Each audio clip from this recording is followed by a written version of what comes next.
Five Nights at Freddy's. I heard about this game when my homeboy's 4-year-old kid was playing it. Kids these days. So I'm watching it, and 11 minutes in, Matthew Lillard is acting weird. I'm like, wait a minute, why is he acting like this guy knows something? It's way too fucking early, foreshadowing, completely out of place. Makes people go, what the fuck? What the fuck was that? So Josh Hutcherson gets fired from a mall for beating the shit out of a guy who thought he was kidnapping a kid, because when he was a kid, his brother got kidnapped, so he's like got trauma and shit. Wants to be a security guard, help kids. Sees a kid about to get kidnapped, loses his shit, fucking beats the crap out of the kid's father, and then gets fired. Rightfully so. You can't just go around beating the shit out of people in a mall. He goes and meets Matthew Lillard, who's like a, what's they called, HR rep. Guys who get you job, like, what are they called? Employee counselor, like a guidance counselor, but for jobs. I know you fuckers know what I'm talking about. One of those guys. And he's like, oh, I got this job that nobody wants to do.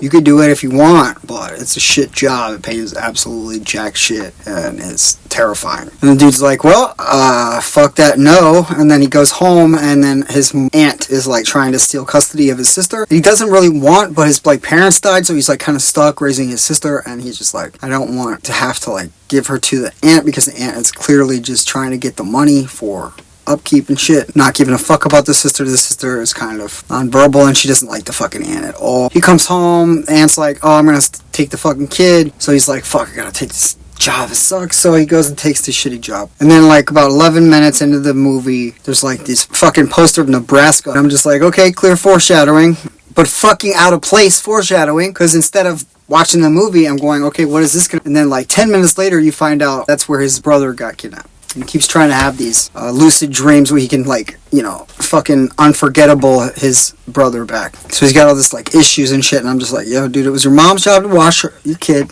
brother. It wasn't your job just because she said to do it. And then you kind of, like, did something else first. Doesn't make you a bad brother. You were a fucking child. You're not a parent.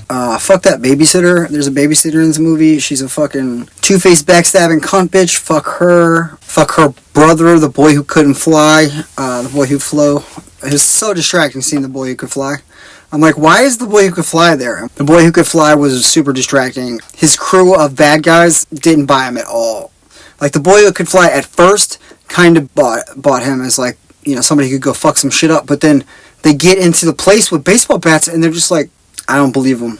Didn't believe him at all. Like, the younger one was the most believable, and he wasn't that believable. I like that when Josh meets the cops, he's not, you know, unnecessarily identifying himself. He's like, you know, you shut the fuck up when cops ask questions. If you say, what is it? Why did you pull me over? Am I being detained or am I free to go? If they say you're being detained, you say, I invoke my Fifth Amendment right to shut the fuck up. And then you shut the fuck up. If you don't say you invoke your right, they can use your silence against you. True story. So shut the fuck up when cops ask questions. And yeah, the boy who could fly should just stay on the outside edge of the supermarket and just stay out of the aisles. Okay? Just along the walls. Just walk along the walls. And if it's not along the wall, don't buy it. You'll be so much better off, I promise you. I fucking love the Cupcake. Cupcake is my favorite character. I love the edit with the cupcake in the chair. That was fucking awesome. The cupcake is fucking amazing. It is the best part of this movie. And like, okay, there's this one part where like there's all the cartoons where fucking Bugs Bunny will stick his head inside of the lion's mouth. Like that, except for with a big giant robot bear. The fucking babysitter girl puts her head inside this fucking bear's mouth. Like, who fucking sees a big giant ass creepy bear and is like, oh, let me get a folding chair. And like, so I can be like at eye level with it and then just like stick my head into this fucking creepy ass thing's mouth. Like, who fucking does that? So she gets bit in half, which is fucking amazing. Like, I mean, Jesus Christ, lady, you're dumb. Like, you're the dumbest of the dumbs. Like, there's no way. Like, he's having a conversation with the little kid, right, about being taken away by her aunt. And then somebody knocks at the door and he doesn't finish his sentence. Bullshit. Bull fucking shit. You finish that fucking sentence. You make sure the kid knows that you're fucking fighting for them, and then you go answer the fucking door. That was some bullshit. And you don't go on a walk with a cop and tell her your life story, bro. Like, you just met this person that you know they're a cop. You already have problems with cops, even though you're like a wannabe cop. And when she's like, oh, well, the door to Freddy's was left open, you say the people who broke in there must have broken it. Like, you don't, like, cop to not locking the door. Like, what the fuck, bro? Like, who said you even kept the door unlocked? She didn't even say that. That's some shit you volunteered. What the fuck was that? I was like, huh? What? What? So like, yeah, like every 5 minutes in this movie, I'm just like, what the fuck? Kind of like having to comment like literally every 5 minutes, like, what's going on with this movie? It's like the cop like grabs a bunch of sleeping pills from the guy, Josh, and like chucks him into the fucking river, like the drinking water. Like, that's so illegal.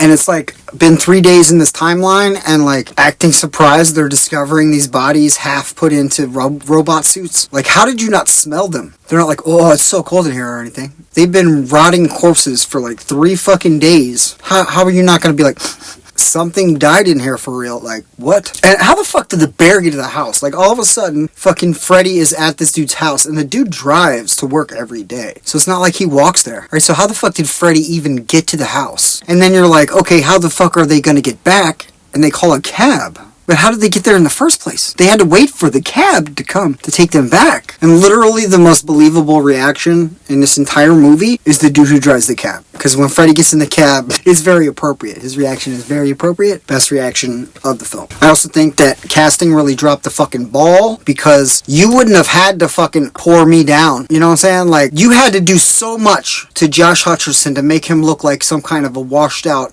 old dude. You wouldn't have even had to try with me, you fucking assholes. I was perfect for that fucking role. Perfect. And it would have gotten the same fucking reviews, okay? It just wouldn't have made Josh Hutcherson look like a shit actor.